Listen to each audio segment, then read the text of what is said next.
All right, so let's go ahead. Welcome to this afternoon session, the 14th Annual Forum for the Danube Region.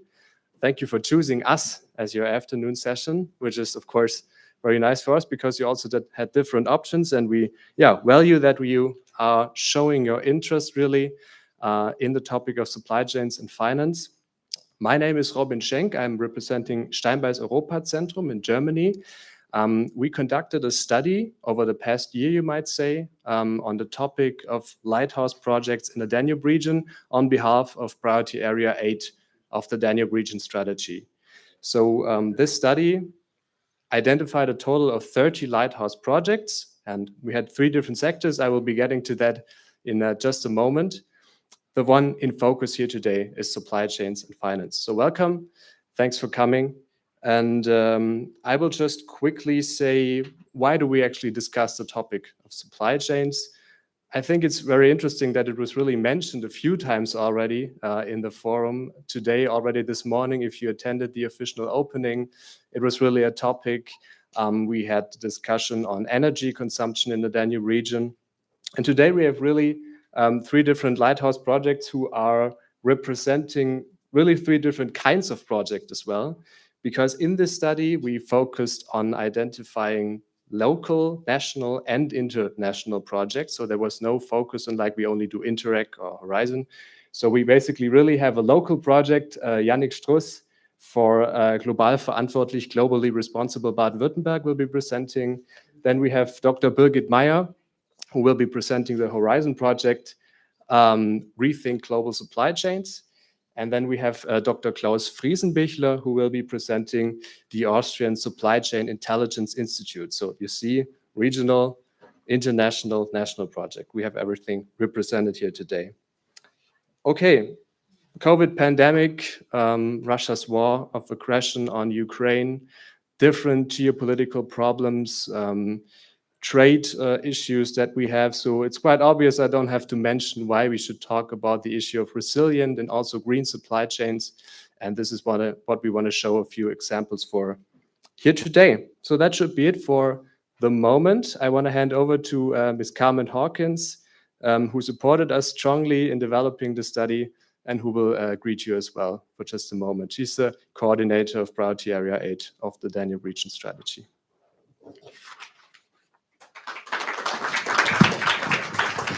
Thank you, Robin, and hello to everyone. I would like to welcome you on behalf of Priority Area 8, Competitiveness of Enterprises of the EU Danube Region Strategy, which is coordinated by the Baden-Württemberg Ministry of Economic Affairs, Labour and Tourism, and the Croatian Ministry of Economy. We have commissioned the study Identification of Lighthouse Projects and Communication Measures, and we are delighted that the study has now been completed and will be soon available on PA8 website. Our aim is to highlight outstanding initiatives, best practices, or projects in the Danube region in the field of supply chains and finance. We believe that we can benefit from each other's knowledge and existing best practice, and we hope to contribute to this through the study and the communication activities such as this workshop. I would like to thank the team of Steinbeis Europa Zentrum, especially Robin Schenk, and also the team of the Slovenian Chamber of Commerce and of Pannon Business Network for carrying out the study and for organizing this workshop. Very importantly, I also would like to thank Interreg Danube Region program for funding us. It is thanks to DRP that initiatives like the study and our workshop are possible. And I'm very happy that today the Rethink Global Supply Chains project will be presented by Dr. Birgit Meyer from WIFO in Vienna. The initiative Global Responsible Baden-Württemberg, Designing Sustainable Supply Chains will be presented by Yannick Struss, and the Austrian Supply Chains Intelligence Institute will be presented by Dr. Klaus Friesenbichler. Thank you for being here and contributing to this workshop. Congratulations to you from PA8 and to all the representatives of the lighthouses in the Danube region. I wish you an interesting workshop and exchange. Thank you very much.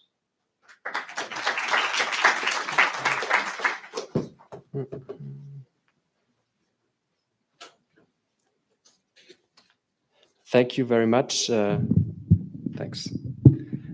Carmen, also again for your support in developing this. And just to give you an idea of how the agenda will be going by, first of all, you now heard we conducted a study, and we have the result basically here today. But it is necessary, of course, to tell you why specifically these projects are here today, which is simply the methodology of the study we conducted with our project partners. So you should know what the categories are, on which basis we chose these different projects. And this is what I will be telling you about for just a few minutes right now. As I told you, it's 30 different projects. I will just mention that supply chains and finance is one of the 3 topics. We also had 10 different projects in the area of green tech and circular economy. You will be seeing, I hope you registered for that one as well, a workshop on that tomorrow morning, 9:30, same place. And also we had another workshop on the 10 different projects we had in the sector of digitalization, AI and metaverse already in May in Stuttgart in Germany. All right, so I already told you this was really something where we said we have an open approach and we don't say that we favor any kind of project. And we really tried to look into the Danube region to do a lot of desktop research also for projects that are really not visible because they don't have a lot of funding for that, and really to identify also initiatives of any kind that are in some way, new maybe also to the bubble of us as stakeholders in the Danube region. And I guess we have a good mixture now of projects that are maybe closer to the bubble, but also some that probably most of us haven't heard of. And that's why we are glad to have them really described in the study document that you will be able to access in just a moment. So what is the impact of that? You all know about the European focus on competitiveness, which is really why Priority Area 8 is in the spotlight right now, one might say, because competitiveness easily is the most used word in Brussels probably over the last 2 years. And this idea of showing best practice that really does something for the competitiveness of enterprises in the Danube region, maybe also in an indirect way in many cases, is really what we wanted to achieve with the study. And to, in that sense, also help the exchange of best practice, help the options for SMEs in the Danube region to gain more competitiveness. What has already been mentioned, we didn't do this alone as Steinbeis Europa Zentrum. I want to thank our subcontractors, project partners, Pannon Business Network in Hungary and the Chamber of Commerce and Industry of Slovenia. And you may also realize that it made sense that we sort of distributed our workload in this because we really said each project partner is going to focus on one of the 3 areas. So this may be the most important slide from my presentation, not in general, but from my presentation, that you should see today. These are the 5 categories on which basis these projects were chosen. It's innovation. So really these projects should have in some way a new approach that differentiates itself from previous initiatives of any kind.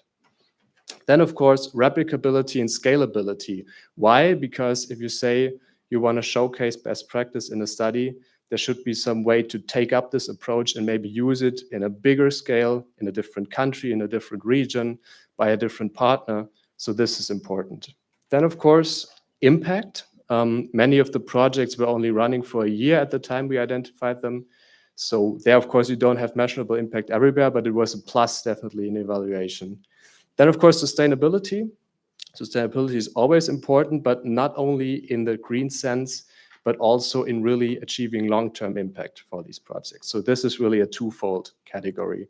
And then, of course, the priorities of PA8 should be also represented, which is mainly competitiveness. So focusing on the methodology, I don't want to go in detail, but we did a combination of self-evaluation and our evaluation as a consortium. So we sent out our questionnaire on these 5 different factors that I've been showing you to the project representatives, who thankfully also then answered, which is very nice. And then also this gave us an information basis for really describing these projects adequately in the study and the short presentations that we have. combined these two different categories, so self-evaluation and our evaluation, made up a score that positioned these projects on a list, and the result is here today. And the good thing is, we were just in time to also finish this. There are two main elements as an output of this. There is the study document itself, where you will have an almost final version behind this QR code, which you can happily scan. And then also, we developed short presentations on these projects. So as you know, a 120-page study is maybe sometimes too much information. So the way that we went about is really to say we have 5 to 8 slides, presentations on every one of these projects, which are available also on the PA8 website already. And then, of course, when the interest is risen really based on these short presentations, you can go ahead and read more in detail in the study document. Of course, also policy recommendations are to be found there. So I've been touching on this already. What I've been already saying, we really have now a mixture here. You can see it of national, regional, private, and transnational projects. Everything is represented with maybe a slight focus on national and regional projects. Just really quick for 1 or 2 minutes still, I want to raise some main conclusions that we have seen based on this almost 1 year of working on this study, based on 3 different indicators. So for circular economy, we really had a very lot of good initiatives that make a transnational progress, but also some projects gave us the response that it has become harder to push the topic, and that every actor really wants to see a return on investment with regard to circular economy and green tech. So this is really a dynamic that we can say we identified. For digitalization and AI, there are many very interesting Lighthouse initiatives. But just to mention, this shouldn't give the impression that digitalization is based on a broad base in the Danube region for some way finished, but rather that these lighthouses also should be implemented on a broader space. For supply chains and finance, I think this is really something that we will be touching upon anyway. But there is a number of sources for pressure, and also for smaller enterprises, really, there is pressure to change their supply chain network. And to balance in some way efficiency with robustness, because as we all know, for some enterprises, it may be really costly also to change their suppliers. All right, and for policy recommendations, just one more sentence. It is really, we saw that funding calls are important and that they should be targeted to certain issues, but they also should be in some way open. And what we also saw, of course, we all know the issue about project long-term impact, also about beyond termination of the project running time. So this is really something that maybe also future funding calls should focus on. Enabling innovation could be also done by regulatory sandboxes. This is an issue that I think, and we as a study think, has high potential to make an impact, to say we maybe lower the regulatory bounds and show if more innovation is possible, and then on that basis see if we should have regulatory changes. Then, of course, tech, knowledge, skill transfer, especially with regard to green tech, circular economy skills, is absolutely essential. And of course, having user-centric and also feedback-based support systems for SMEs, not only financially in the Danube region, is what we think is very important. That goes hand in hand with the development of more clusters, of course. Okay. So I already mentioned we have the other workshop just tomorrow morning. There, my colleague, or in this way, partner, Grit Ackermann from the Chamber of Commerce and Industry of Slovenia will be having the workshop on circular economy, and you're happily invited, of course, to that one as well. Okay, that's it for me for the moment. We will be starting out with our first speaker, Dr. Birgit Meyer. I will just be getting my notes because you need a proper introduction, I guess. You are working for the Austrian Institute of Economic Research, and you're a senior economist there. And you are focusing especially on industry, innovation, and international economy, which is, of course, the basis for supply chain research. You're teaching at the Center of Globalization in Kiel, Germany, as well as at the Economics University in Vienna. And you also got your PhD from the University of Kiel. And of course, as I've been mentioning, you are a project partner in the Horizon project to rethink global supply chains. The stage is yours.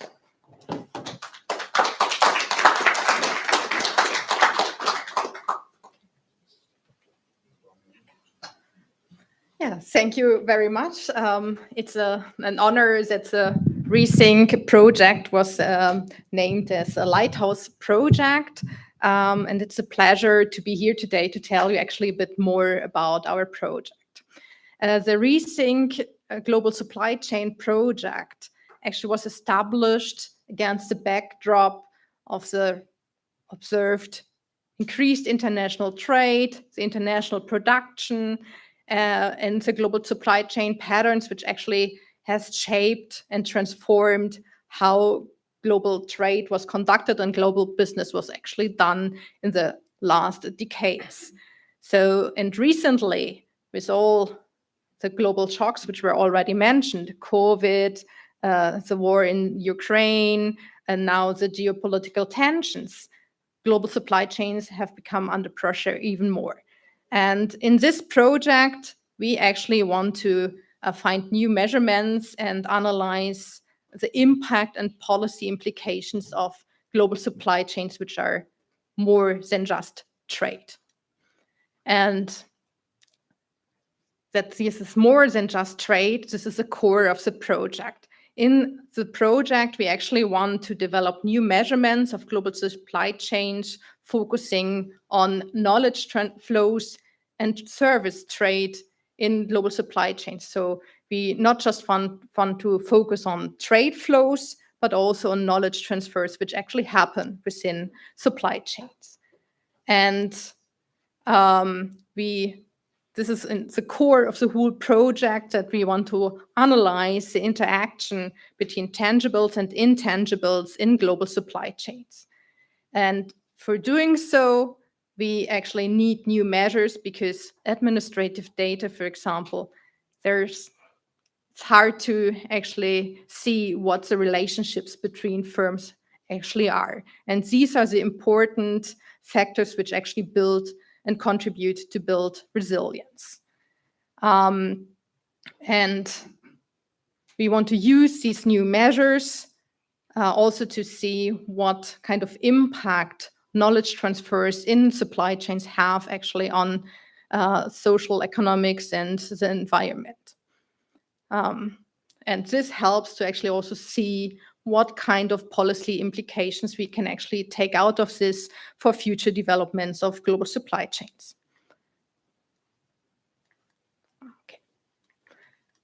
One core component to actually measure knowledge flows in supply chains is the Supply Chain Disruption Survey.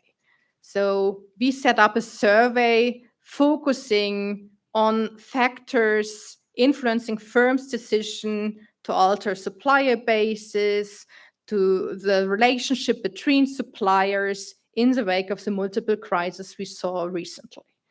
And this survey covers a lot of different topics, from sourcing patterns of firms, the experience firms have during the recent disruptions, how they actually reacted to these different shocks, and how they actually alter their supplier pool.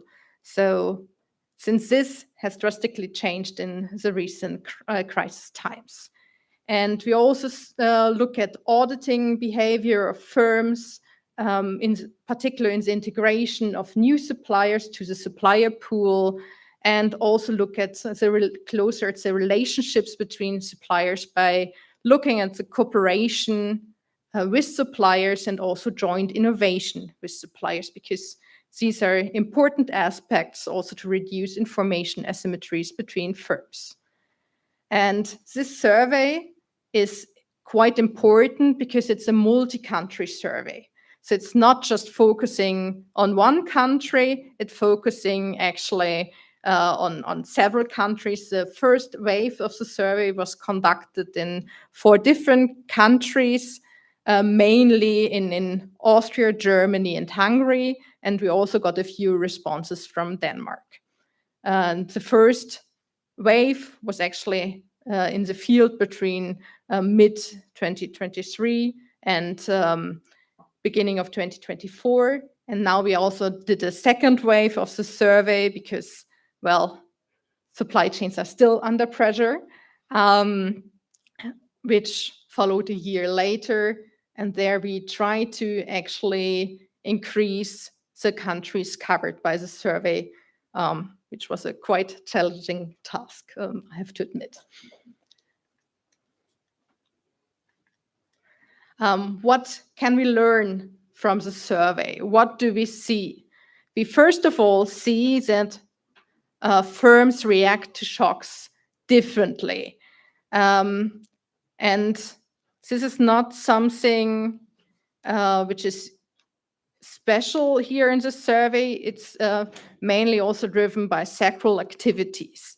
But no matter what and no matter in which sectors firms are, we see that firms in the recent years have been hit by multiple crises together jointly. So it's not just that they experienced the shock and disruptions in their supply chain due to COVID, but most of the time we have 60% of the firms which also said, well, we had not just a temporary shock due to COVID, but we were also quite hardly hit by the war in the Ukraine.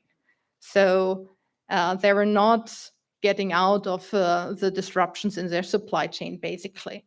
And many of these firms try to become more resilient by actually adopting their supplier pool and reconfigure their supplier networks as one important strategy for becoming more resilient. However, not all firms can actually do so. We saw that some firms in specific sectors like semiconductors or the biotech industry, so basically those firms which are related to sectors of important projects of common European interest, so the IPSE industries, firms in those industries, they have quite complex supplier relationships, and for them, they basically can't reconfigure their supplier pool. If there's no alternative supplier, what can you do? And their knowledge flows within supply chains really matters. And this is what you should see basically next when we see the interaction between knowledge and good flows. They are actually deeply interconnected. So often not just goods are traded, but also services. And it's not just one good which is traded. Most of the time it's a very specific good. So the supplier produces a quite specific input for the firms. And these knowledge flows between firms actually help to smooth a bit disruptions in good trade. And firms in that sense benefit from having multiple suppliers for a specific input. So this is something we see. So sourcing multiple inputs and also sourcing services helps in that sense to smooth a bit disruptions in goods trade. What's the role of information exchange in detail? I mentioned in the beginning that knowledge flows are quite important for supply chain resilience. When we look in detail at the collaboration patterns between firms, we actually see that firms that are involved in close collaboration, so in joint innovation projects, they share a lot of information, not just about the goods they're jointly, in that sense, innovating on. They also share information on the product market of their own, on the input market of the supplier. So there's a lot of exchange on information between firms. And exactly this information helps not just to actually reduce disruptions, because you know what happens at the supplier. So you have trust in your supplier. It helps to actually increase the a capability to find a common solution with the supplier in case a disruption occur, but it also helps you to get information on alternatives in the supplier market, because, well, he knows the market he's working. So joint innovation in that sense can help to diversify, though not geographically, because, well, the supplier knows his own market and his environment, but not necessarily as a far distant environment. So this is something which we also see in the survey from the results. So basically, innovation drives resilience here. And these are not just findings we see from the survey, but in general, we also see using other microdata or country-specific microdata, for example, from France or Germany, we see that firms adapt to shocks, particular to, we have done analysis on COVID, and we also see in different aspects there that sourcing services helps to build up resilience. So knowledge of goods flows are really interconnected. And this is something one should take into account when discussing supply chains. It's not just goods. And we also see how important innovation is, not just by co-innovation with the suppliers, but we see also by looking at, for example, patent activities, that innovation really is important also to build up future potential, in particular when we look at universities and institutions involved in patenting activities jointly with firms. So, and there, this is basically the main conclusion we have so far from the project, and you can find a lot of these results actually on the homepage of the project. Yeah, so these are my key findings, so thank you very much.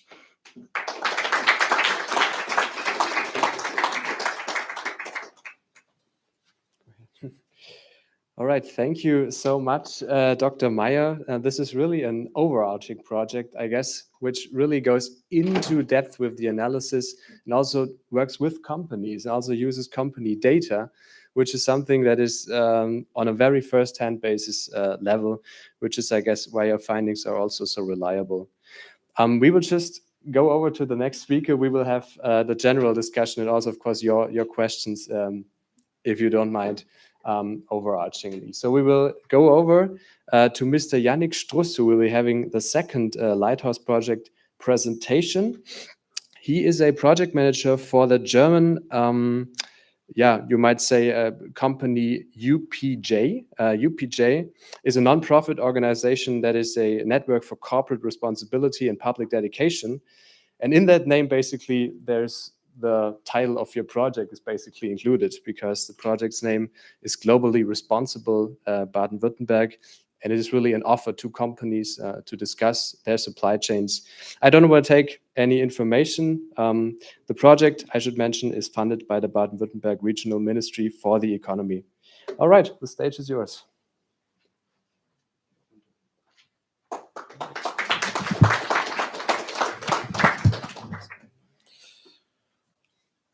All right, yeah, thank you very much at first for the invitation and the possibility to present our project here.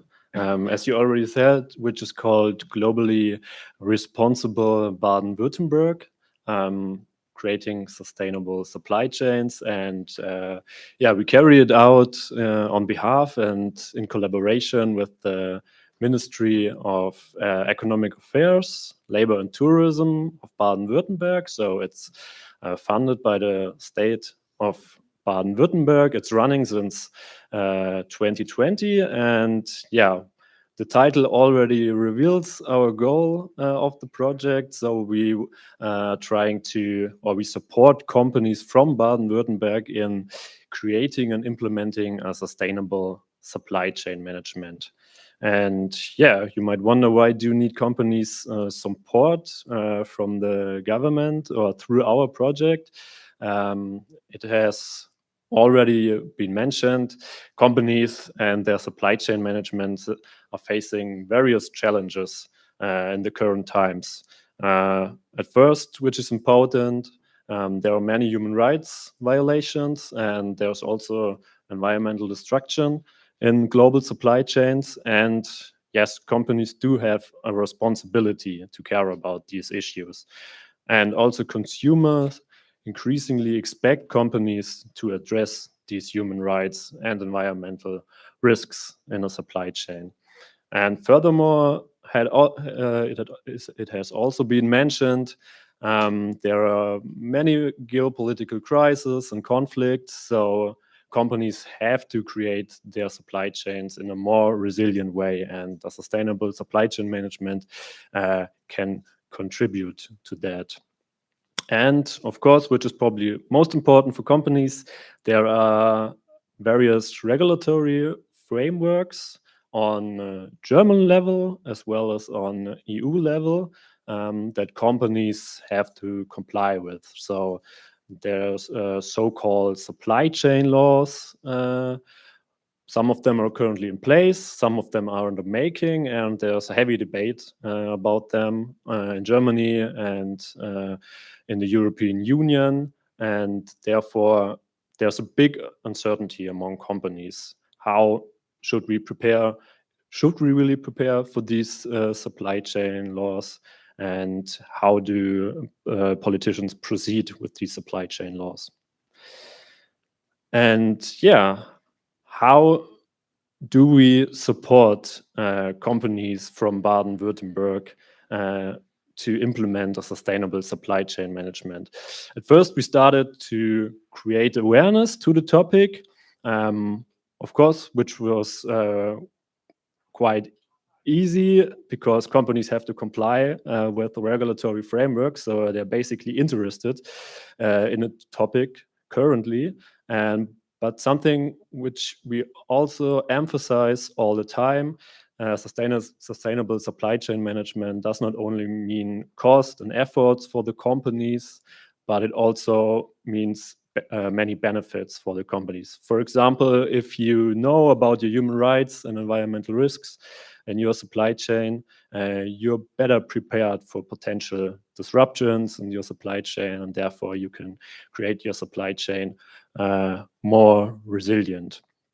And afterwards, we started to guide and support companies to start with the implementation of a sustainable supply chain. So we explained them what are the regulatory requirements, and also what are the steps of such a due diligence process. And in the end, we created an online due diligence guidance. So it's a step-by-step due diligence guidance, which is freely available on our website. And it contains a lot of background information like guidelines, standards, and also information about the regulatory frameworks the companies have to comply with. And in the next step, we initiated a peer exchange, and this is the core of our project. So we create a trustworthy, confidential, and open environment through different peer learning formats, for example, online workshops or also face-to-face workshops or feedback sessions with politicians. And yeah, through these workshops, companies can learn from each other, they can share their best practices, and a lot of supply chain experts from companies tell us, hey, I'm a supply chain expert in my company. but I cannot learn from any other person in my company anymore. So I have to exchange with other supply chain experts, and that's basically what we do. We provide them such an environment, and this also creates kind of community between the companies so that they also feel not alone with the issues and the challenges they are facing in the supply chain management. And at last, we also include all perspectives. So we try to engage the companies with all the stakeholders in the supply chain, from politics, from civil society, from industry, and also people directly affected in the supply chain. Because only if you include all the perspectives, you can really implement effective measures in the supply chain management. So yeah, to summarize it, our project consists of basically 3 pillars. It's the company network of companies from Baden-Württemberg. And as I said, we have different peer learning formats like face-to-face workshops, online consultations, where companies can share their best practices and learn from each other. Then we have also public events to include all the stakeholders and all the different perspectives in the supply chain management. And I mentioned it also already, we created an online due diligence guidance, which is freely available. And here on the slide, you can see the different steps of such an due diligence process. And yeah, you can also see the illustration. I chose it because it's like a continuous development. It's a big journey you go on, and it really never ends. Of course, it's difficult to set it up, but you have then afterwards to adjust it all the time, and you can always learn something from other companies or other stakeholders in the global supply chains. And yeah, maybe you also might wonder if you are, for example, a supplier in a country that is not part of the European Union. For example, you're a Bosnian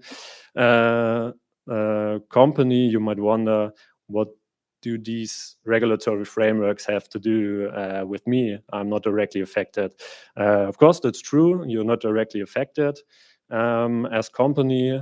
But if you're a supplier to a German company or a company from a European Union member, you're indirectly affected. So in the end, companies who are directly affected have to collaborate with their suppliers, and they increasingly ask information from their suppliers. They expect their suppliers to have these information, to know about their risks in their supply chain, and to also set up a sustainable supply chain management. So in the future, or it already is, a competitive advantage for companies to implement a sustainable supply chain management. And another thing about the project is, of course, it can be carried out anywhere. It's not limited to Germany, of course. You can also carry it out in other countries, also on regional level, and also in cities with the local companies. So it's really adaptable. And yeah, I mean, the topic of supply chain management is important in every country, in every industry, for any company. And yeah, so much on the project Globally Responsible Baden-Württemberg, but I took the chance to shortly present another project we carry out, because the topic is supply chain management. And we also operate another free project, or a free risk analysis tool, which might be interesting to you. It's funded by the Dutch Ministry of Foreign Affairs and the German Ministry for Economic Cooperation and Development. And yeah, it's a free risk analysis tool, which we operate together with the Dutch nonprofit organization MBO Nederland and with the German Business Help Desk for Human Rights. And yeah, what can you do with the tool? You can find out about your human rights and environmental risks in your supply chain. So basically, you just select the products and services you would like to search for. And in the next step, you select the respective countries where your products or services are from.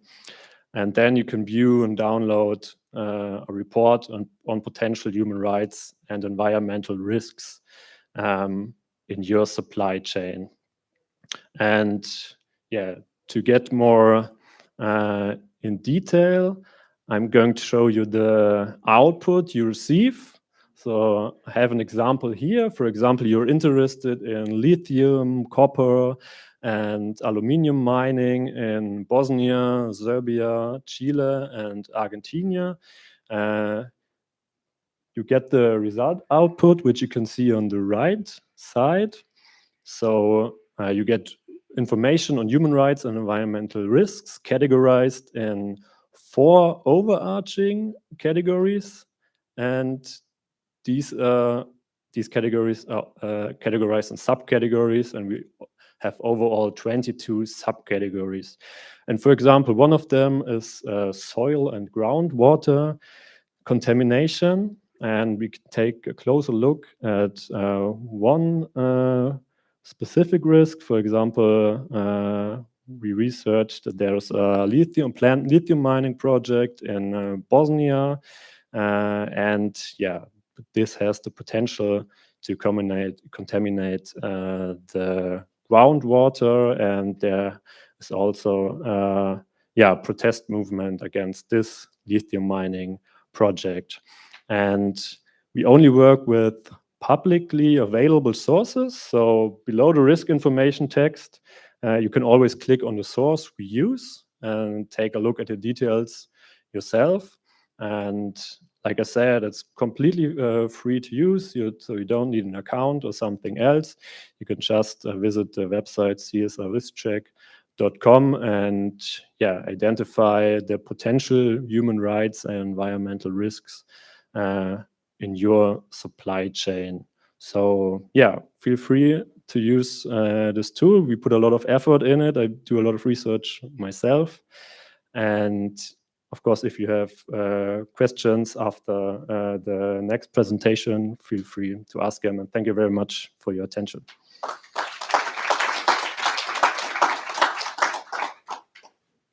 Thank you so much, Yannick, for this, I would say, double presentation, which is ideal because you showed us basically 2 different tools. You said it was a long and intensive journey for a company to really start that reform process for their supply chain network. And what better thing than to exchange with other companies that have made previous experiences in that regard. And on the other hand, you also gave us a tool that even basically directly reacts to your main problem, to your main field of industrial operation. So thank you very much for that.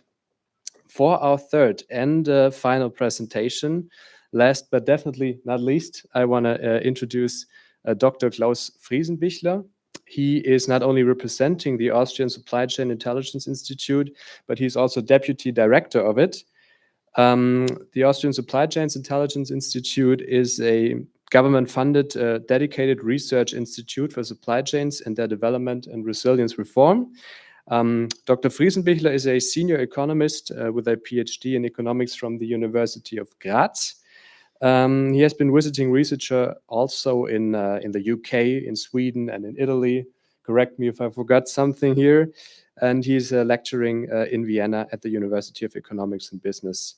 Of course, he's also focused on international economics. So the stage is yours.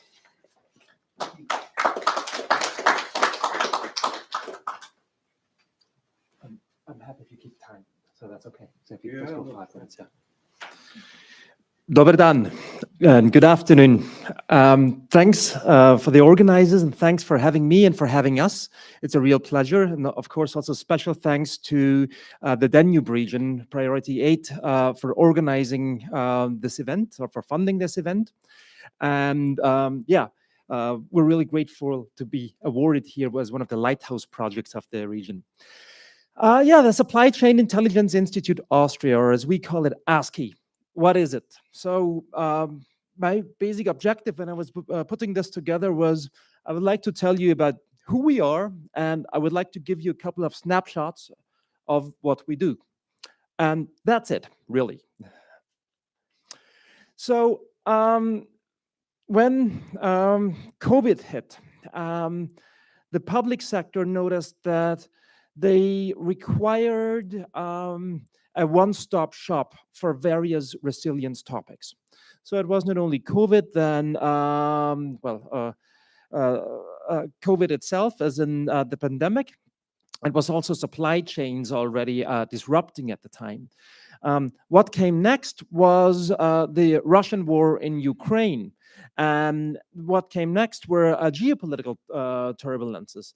And quite a few things then popped up. And it became clear that they somehow needed to establish an interdisciplinary center, if you want, that operates as a fact-based research institute to inform policymakers.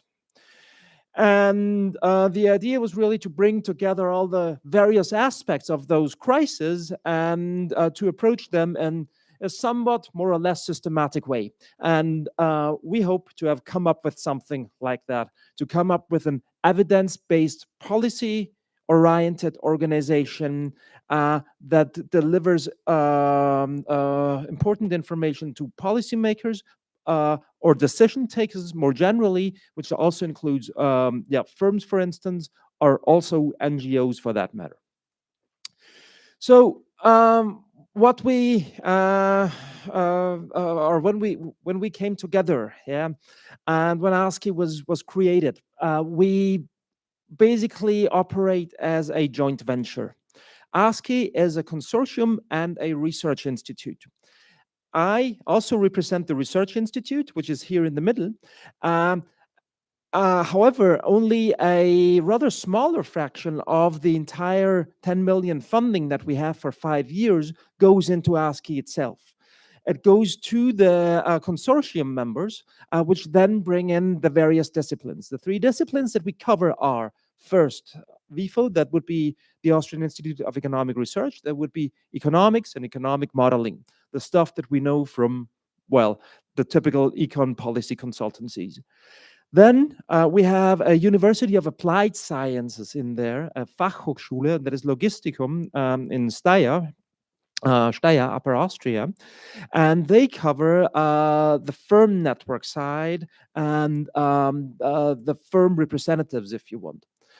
And third, there's a complexity science hub, which is a joint venture actually in itself, which is the modeling joint venture of Austrian universities. So they model pretty everything from bacteria growth to supply chains, as it turns out. And they bring in a lot of not only modeling power, but also data science. And it's a very data intense work that we're doing. And of course, the 2 funders are, on the one hand, the Federal Ministry of Economics and the State of Upper Austria. We're very grateful to have that basic funding. In addition to that, we also have quite a few externally funded research projects now for firms, research funds, but also for international organizations like the OECD, for instance.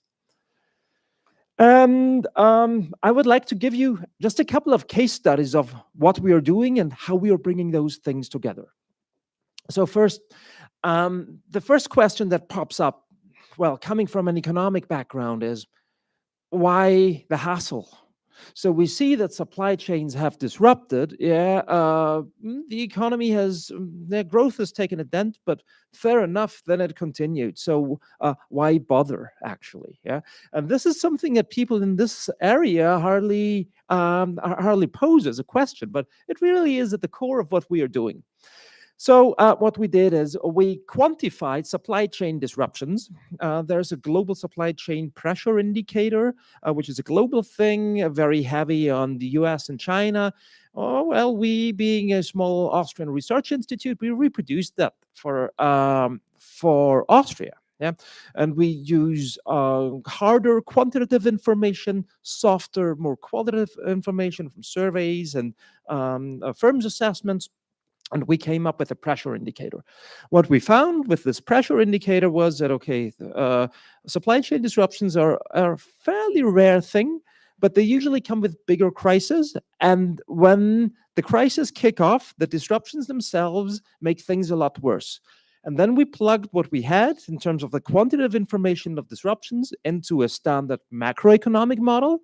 And then we could link, especially inflation hikes, but which makes sense, yeah? But also declines in output to supply chain disruptions. So, in other words, well, good news for us: the stuff that we are doing actually matters. Yeah, this is good news if you take a large chunk of money. Yeah. Then the second use case, so that was basically the first survey, if you want. And now I just wanted to give you 4 different use cases, which are somewhat of a deep dive, not, a first stab, if you want, not really a deep dive. As the colleague from Baden-Württemberg has just explained, there's European supply chain regulations. There's the EUSDR. Firms are basically held accountable for what is going on in their supply chain. If there are human rights violations, if there are environmental regulations along the supply chain, firms are legally viable and they're fined. That was the basic idea. And the basic idea was to transport human or European values into the economy. And since value chains are a highly international thing, and many countries do not necessarily have the institutions in place to implement that, me having worked in development for years, actually, I know that quite well. The idea was to privatize that responsibility. So that's the setting. So the tricky thing when you would like to analyze the effects of that is there is no data. And we've seen a data set, and I think we've done something very similar as colleagues in the Netherlands have done. We came up with a synthetic network. We basically created our own data set. So we took the distributions, the size distributions, the industry distributions, across the sectoral distributions across all member states. We then used input-output information and trade links and so on, yeah, to come up with a network of, with a global network focusing on European firms. And we had in our network about 30 million or so firms, and about 3 times 30, and about 900 million international relationships. Yeah? And then we assigned risks to certain industries and to certain countries. And that basically gave us a descriptive statistic that allowed us to inform policymakers about where the risk in their network is hidden in terms of environmental and social breaches. This is a network reconstruction put in an economic into an economics framework, and this was then used to discuss the EU CSDD legislations thereof. So that was the first use case. Then the second use case. Yeah, well, with geopolitics, many people are talking about the semiconductor industry. So we first asked about the structure of the semiconductor industry. So we took the main players from industry-specific data sets. And again, there are a few. And what we then did is we extracted website information. What we use is we use large-scale information run by a foundation owned by Amazon, actually, called Common Crawl. What Common Crawl did was they downloaded the internet. They downloaded the internet and put it into text files. And that's huge amounts of data. And through web services, through cloud computing, researchers can access this type of information, which was, by the way, also used to train ChatGPT.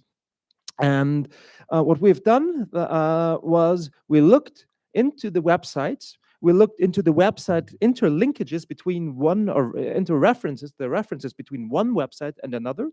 Found some global patterns. That was one of the things that we did. We also saw that Chinese websites became over time way more prominent, and that the relative linkages of American websites to Chinese websites declined, mostly because China was expanding. So China was gaining market share, if you want.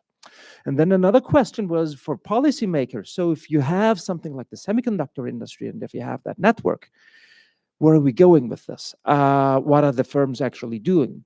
What we then did is we used large language models for text analysis to come up with activity clusters.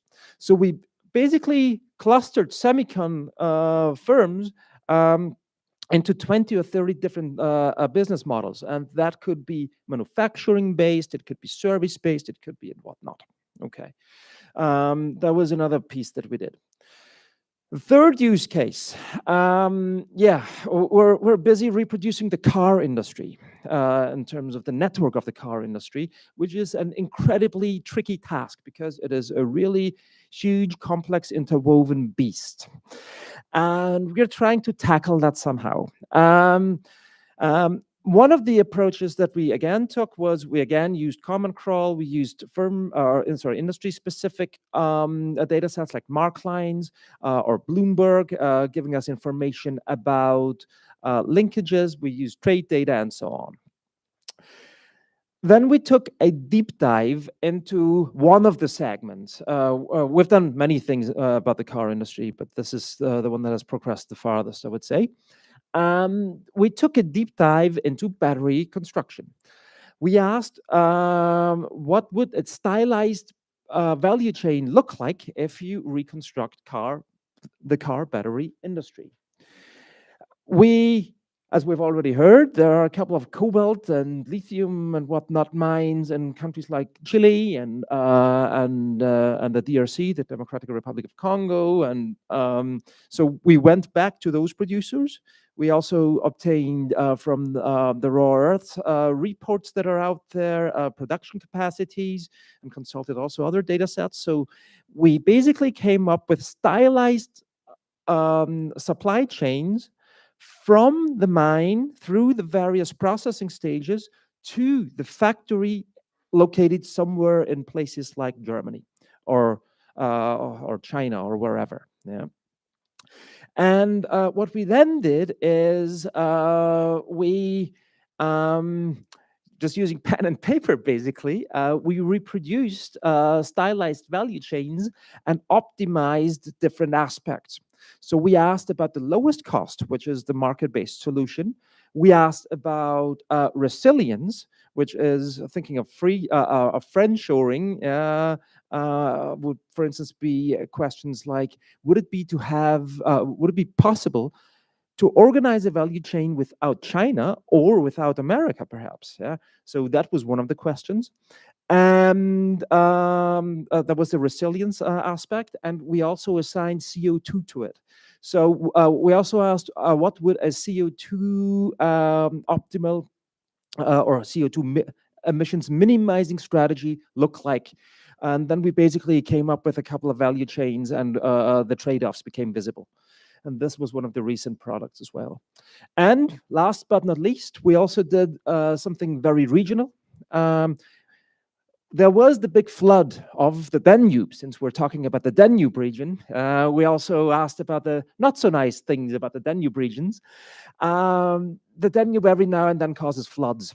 And the question then is always, floods themselves are very difficult to predict. However, what is quite easy to predict if you throw a lot of data onto the question is, how big is the economic damage? Yeah. And for this, we used satellite images. For this, we used micro data about the regional structures of the regional economic structures that we observed in Austria. And then we came up with a guesstimate about the economic costs of the flood. And this is also, then again, they're the first round effects, and again, through the value chain, the second round effects. And we try to put the price tag on that, a cost tag on that. That was a short snapshot of some of our activities. And please visit our website, asci.ac.at. And again, thanks for having us.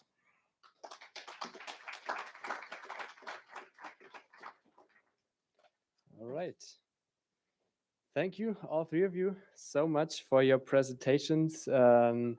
Really insightful and very concrete examples also, we can definitely say, and fact-based. You really all, in some way, are combining also quantitative and qualitative research, which for me as a political science background, for example, is interesting because combining these two worlds, of course, is very productive.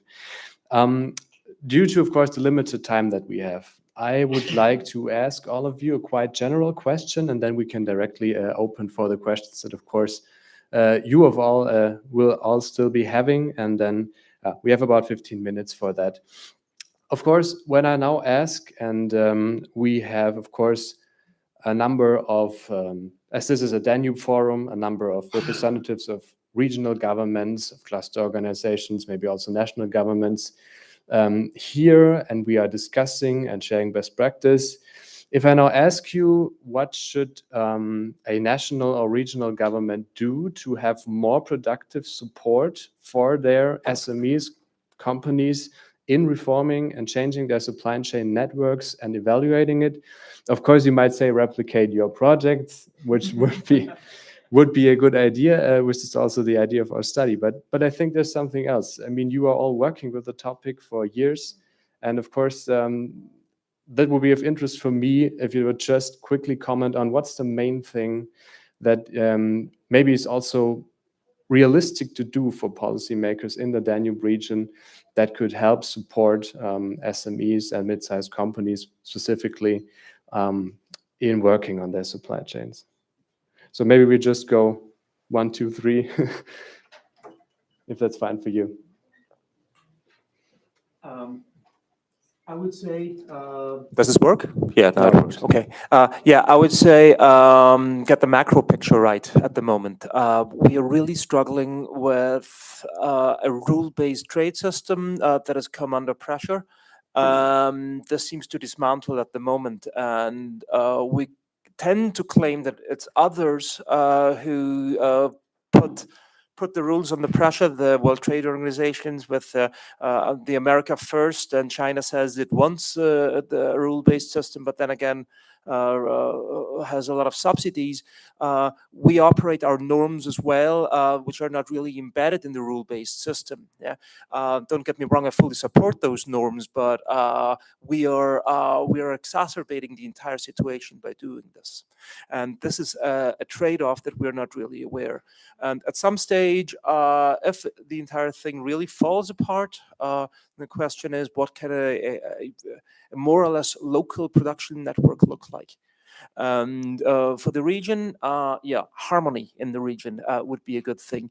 Thinking of the EU as a whole, but also of the Danube region, yeah, there are vast differences and different speeds in terms of, well, economic performance and political ideology, if you want, or where the thing should be going. Harmony would be a good thing. Yeah, I basically can agree to those things just said. Get the macro environment, this environment the firms operate in.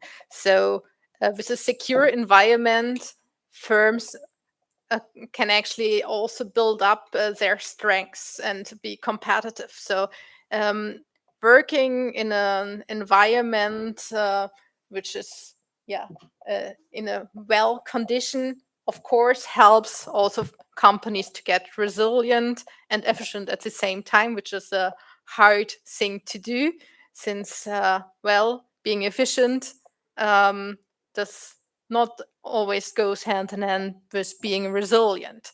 So one thing I can add to that from what we learned in the recent project is actually the importance of innovation at different levels and cooperation at different levels. So innovation can be fostered also from policy perspective, starting with education in that sense, which also helps with a macroeconomic environment, if you want. So that's something also from the policy perspective, which is important to build up an environment where innovation can happen. And innovation is quite important for the firms for being competitive and in that sense also resilient, and cooperation and joint innovation there, it's really helpful. And cooperation between firms, that's also something which can be fostered by local governments, for example, with different agencies, different NGOs, which can also help to actually assist particular SMEs, like we have seen in the project just presented before, to help actually firms to deal with the, well, a struggling environment, with being sustainable, and in that sense also more resilient. Yeah, well, I can only talk about, of course, sustainable supply chain management, and I think there's probably no company in the world who wants child labor in their supply chain or environmental destruction in their supply chain. So I think what governments or regional governments should or can too, because every company has the intention to create their supply chain sustainable.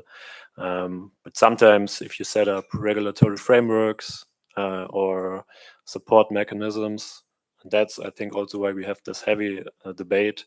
You should do this in cooperation with the companies. You should listen, discuss this journey of a sustainable supply chain management step by step together with the companies. What are the challenges in a practical way? And I think that's also a huge issue, or has been a huge issue of the Green Deal.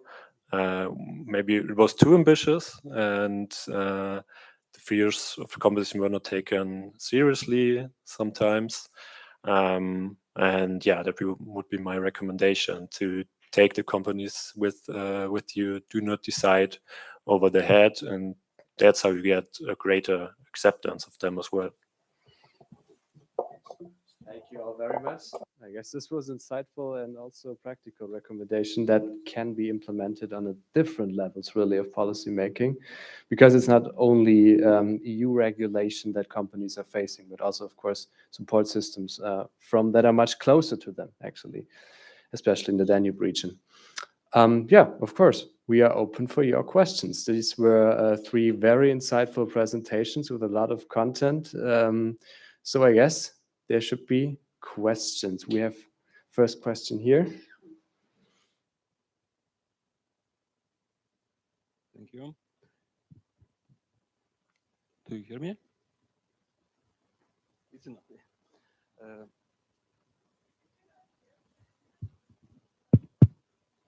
Okay.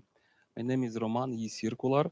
I think supply chain is one of the most difficult category in this from all 3 of them, because supply chain, it is for me is transparency, yes, and not all the time the company wants to supply this data, yes, because when we speak about digitalization or circular economy, another category, we can speak about innovation, something futuristic, yes, but I have a question. What measure do you take to ensure the quality and reliability of the data you operate, considering the assurance requirement in ESG reporting? Because we know CSR or ESG directive request reliability of the data, and I think this is one of the most biggest challenge in supply chain.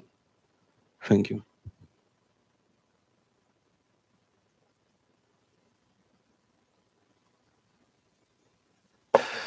Yeah, thank you very much for the question. I fully agree. This is it is an issue, and data quality is an issue. What we'd ask you to do is we try to bring transparency to the topic. Transparency is something that policymakers appreciate. Transparency is something that some firms appreciate. Transparency is something that some policymakers and some firms do not appreciate. And that is what it is. And when we are working with data, we use many data sets, as you've just seen. We face sample selection issues, we face issues with data quality, we sometimes face issues with, we know something about a directionality, but we can quantify that. So there are many things that you could do in terms of the public. Yeah, it's data quality and the type of data that is being made available to researchers. Us working in Austria, that is a little bit of a problem because we're very restrictive with micro data, even nationally. Yeah, we still are. It's gotten a lot better, but there are still issues. And for instance, firm-to-firm interactions are not monitored, and that is one of the issues. That's also why we come up, for instance, with synthetic data sets, yeah, to estimate the effects of large-scale regulations. International best practice from a research transparency perspective now. International best practice is probably Hungary. Also Chile and Belgium. So what those countries did is they collect VAT, value-added tax information, for every payment, for every transaction. And that gives you a huge graph, a huge network, a lot of data, and that can be then used for research. Yeah? That would, for instance, when we come up with our synthetic network, we use the network properties from real-world observations. Especially in smaller countries, you basically end up with a few very large firms with sometimes thousands of suppliers and thousands of customers, and they're basically at the core of the network, and then the rest is fairly smaller. But it's really driven by usually just a few large firms, and we also get the properties of how many suppliers there are and so on. Yeah. So yeah, again, long story short, I fully agree. We ask for data availability, also affects customs data, VAT data. It is sensitive data. When we as researchers would like to use that, we need better data.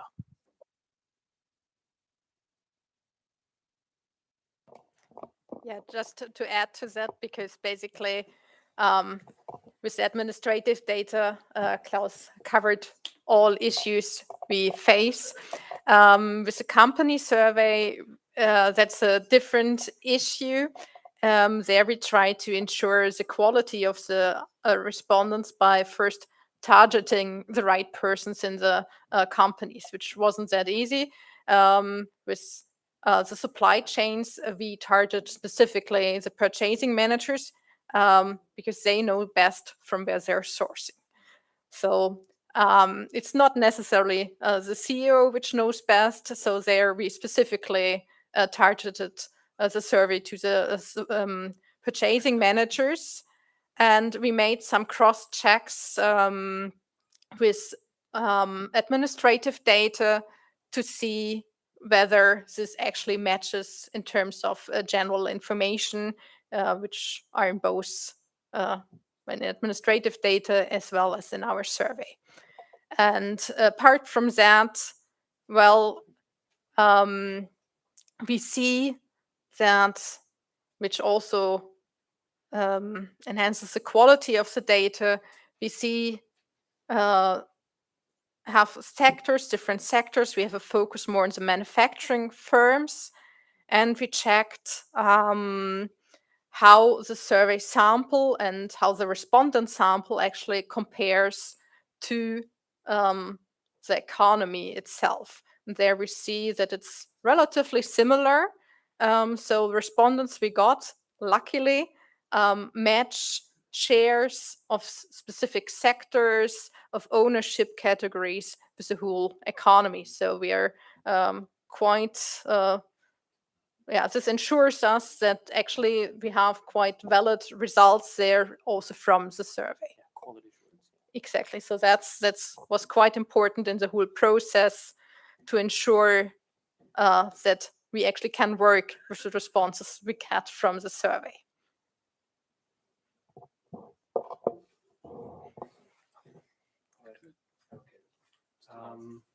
If there is for the moment nothing to add, I think we can take one more question, because if I saw it right, there was one here first, or was it here? Okay, then we can take these two, but then I hate to say it, but I will have to ask for quick questions and quick answers. Thank you very much. And thank you very much for very interesting presentations. I come from a completely different background. We are dealing with the environment, and primarily me for biodiversity. And we having in mind that all the crises that we are facing, and if you're looking now the data that European Environment Agency came out with and said that business that will survive will depend on, availability of resources, primarily water. So my question goes in the direction, you said that there are no companies that would not respect environment. What do you think about the omnibus on corporative reporting, and how the companies feel on that, since we see that ESG risks are the one that are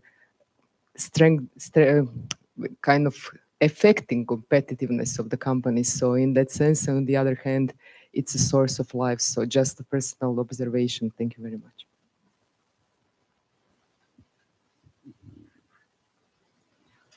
So just, we can take both questions, yes. Can we? Yeah, so maybe then.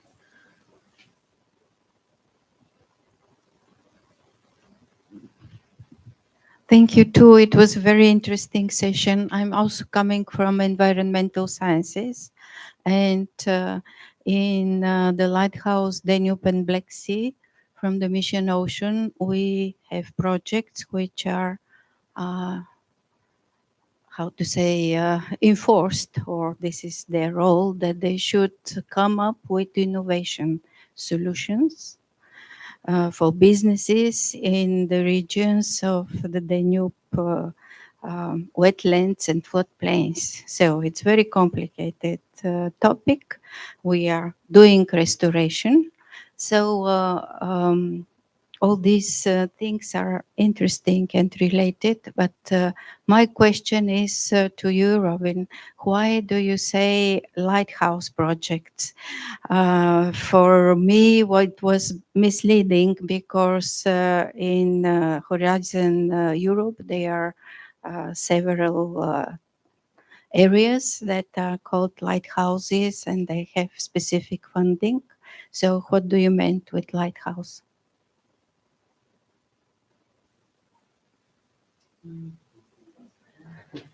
I will maybe just react to that first, so then you will be able to focus on the content-related question. I mean, Lighthouse, of course, the name has been used by different initiatives, but that doesn't really mean that it is not able to be used anymore after that. A lighthouse really is something that it also has in some way a shining light. The idea is really to not have, and this is what I wanted to say to close this off, but the idea is really not to have something that is a project where you say, okay, we show you how it is done, now please go home and replicate it, but really to have a way of showing best practice and to gain visibility for some of these projects. I think a lighthouse is something where you can orient yourself at. And yeah, in that way, I think it is pretty close to the issue at hand. But yes, there are different kind of initiatives that focus on showing best practice. But I think we did something new here, because as I've been mentioning earlier on, this is something that really tried to go outside of the EU bubble. If it led you to think it is inside the EU bubble because of the word, this is unfortunate, but the approach, I think, was different. Okay, we get to the final question. Yeah, thanks. Thanks for the question. I'm going to take the one about.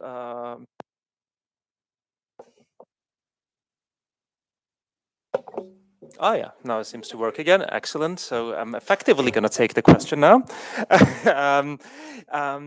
Yeah, what we've been busy working on actually as part of ASCII's ongoing research agenda is we're factoring in water as a resource.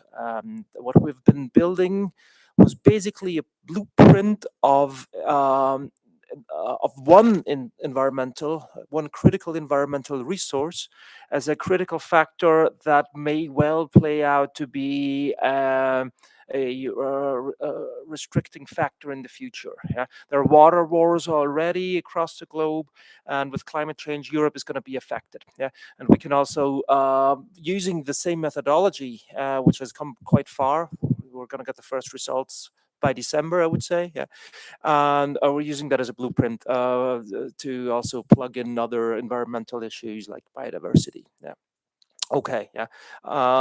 Having said that, okay, to the question about the EUCSDD and the omnibus package, we were very critical actually. So we have written policy publications about what to make out of the entire thing. Yeah? So first of all, we thought, of course, it is very important that environmental standards are being considered also along value chains, because now we are facing a geopolitical crisis, but that doesn't mean that climate change is going to stop. And this is something that there will be a comeback, I'm pretty sure, just driven by nature. Yeah? And this will affect the way we produce stuff and the way we consume stuff. There's no doubt about that. As of the EUCSDD omnibus package, so the intention was good. The way it's been designed, especially with the EUCSDD, we thought it would still be relatively costly for firms and difficult because and this was a mistake in the design of both regulations, actually, that there was no harmonized approach to how to monitor a value chain. This could be done by a private market using whatever standards. This could be done by the public, by a central agency coming up with blacklists and whitelists and whatnot. But now we basically have a wild wilderness where every firm monitors all of its suppliers, and the suppliers of the suppliers monitor, and the suppliers are being monitored by multiple firms, and the process is not standardized. This is quite costly. Okay, fair enough. There is always some cost to this. Then the question should be, is it effective? Are we achieving what we want to achieve? And our answer would be only to a very small degree.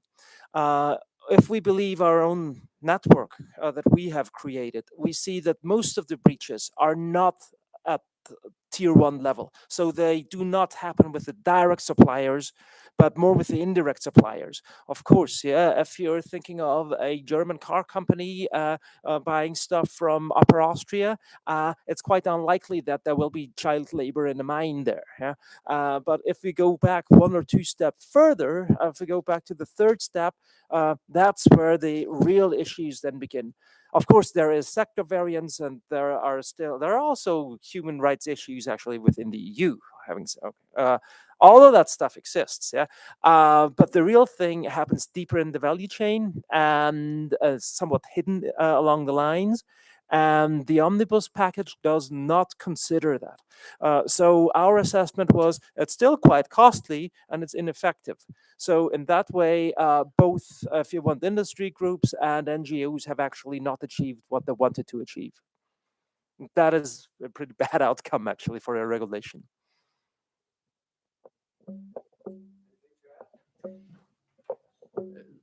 No pressure. Yeah, well, no worries. Just keep it short. Well, I can add. I personally am not very happy with the omnibus package, and neither are the companies we work with.